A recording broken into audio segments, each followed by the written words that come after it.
I think our noticing is important. Mm. I think it's not that I'm Because it's a small segment of society that has a kind of a long history that has been able to figure out how to take over a lot of real estate within people's minds, thoughts, ideas, culture, and influence their way of thinking into pretty much the entire world. Yeah. I get that, for example, I'm going to use Koreans because we're Koreans. I get that that's not something that we typically want to do. Actually, really interesting is that people don't know that before the Korean War, there was 3 guys that were vying for power. There is Kim Il-sung, who's from North Korea. There is Syngman Rhee, who was the South Korea. And then there was a guy who was the leader of the provincial government of Korea, Kim Gu. And Kim Gu said, before North Korea and South Korea split, he said, I want Korea to be the most beautiful country in the world. I want them to be not the richest, but rich enough where they take care of your own population. I don't want them to be the strongest, but strong enough to reject any outside attackers. I don't want Seoul to become the new Moscow. I don't want Seoul to become the new Tokyo. I don't want the Seoul to become the new Washington, D.C. I want Seoul to be Seoul, which I loved. I like that. And he's probably one of my favorite guys in Korean history, modern Korean history. And that's kind of the idea, right? Is that that's how a lot of people, Korean people, always thought, is that we don't want to infiltrate the outside world. And actually, that's how China thinks too. China's not out there thinking, and contrary to public belief, China doesn't go, how do we make everyone believe what Chinese believe? How do we turn everyone to Chinese? Like, they don't actually want that. Chinese, it literally means Middle Kingdom because they believe they're the center of the earth and everyone else revolves around them. Yep. United States is the only country, and Israel are the only countries out there that want other people to believe how they believe.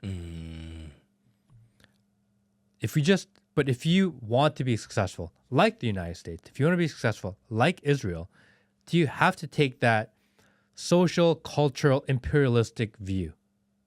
No, the short answer is no.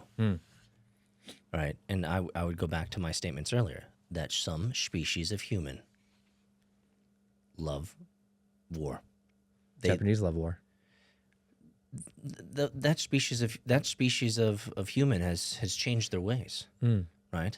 Right. They are a war. They do come from a warlord background, a warlord history for sure, but they are an ethnocentric, xenophobic country that have essentially chosen Japan first. And if you go back in history, they kicked out the Yuden years ago. Correct. But over time, don't people always revert back to what they need to do? What do you mean? Meaning Japan is shrinking.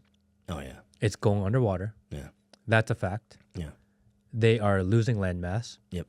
They have to, in order to survive, they actually have to, at some point, expand out. They can't live on those islands forever. Meaning, at some point, don't they have to become imperialistic again? I think that has to be true.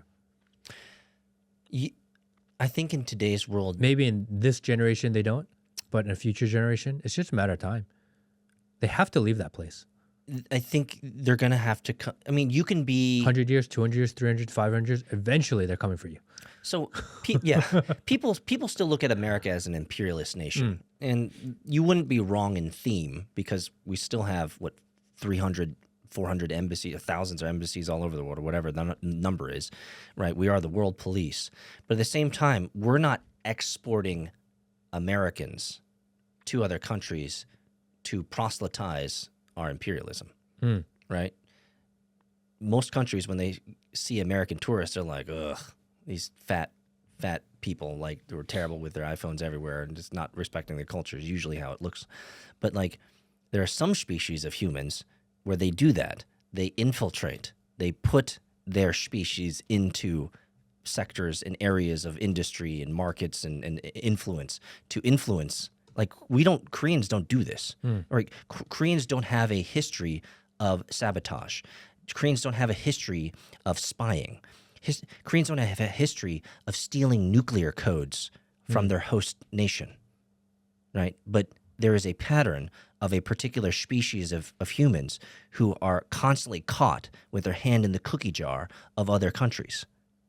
That species has a particular mental model of deception to wage war. And we as our species, looking at that species, we have not recognized the wolf in the sheep's pen. We have not recognized the wolf in the sheep's clothing. That's why the white man will be decimated. Whenever I take a stance against the Israeli war, because I'm very adamantly anti-war. You mean you don't like it when people kill people, Matt? It obviously, and well, shit. How much more Captain Obvious can you get? And then the natural response from Jewish people around me will say, what would you do if that was Korea? What if North Korea was attacking South Korea? Do you not want the United States to get involved? You want my answer? No. America is not my baby daddy. Koreans can handle themselves. We're a hardy culture. We're a hardy species. We're mountainous people. We have huge thighs and calves. Like, you know this, right? Right? Like sometimes you look at these ladies, you're like, damn, woman, you must have been in the mountains back in the day. Walking up the hills. Damn, those oi, Udari. Seriously though, like we're hardy. So I no. The short answer is no. No. If North Korea invaded South Korea, I'd say Korea, figure it out. Let's roll. Let's roll. Let's do this for the homeland, for the motherland. But we don't need America, baby mama, to take over. No. And in South Korea, they would call you, the conservative side of South Korea would call you a North Korean sympathizer and say that you are a communist and that you hate Korea. Yeah. That would be the conservative South Korean stance, because they believe that the United States government being there and the military being there is essential because it is the only thing that holds off from the North Korean invasion of Korea. I mean, that's literally what the presidents are fighting about right now in Korea. I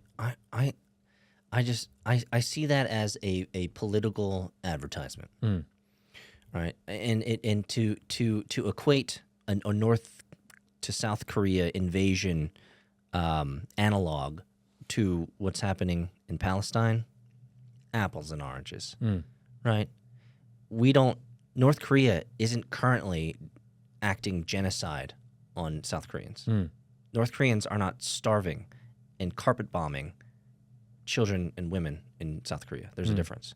So if we were to get to a point, and I think this would change the narrative, where you and I were to wake up on a Monday and it's clear as day, news reports are saying that North Korea is now starving South Korea, they're carpet bombing them, and they're blowing up hospitals and killing and all these things, then we would be having a different discussion. But that is currently being exacted in other countries like Palestine right now.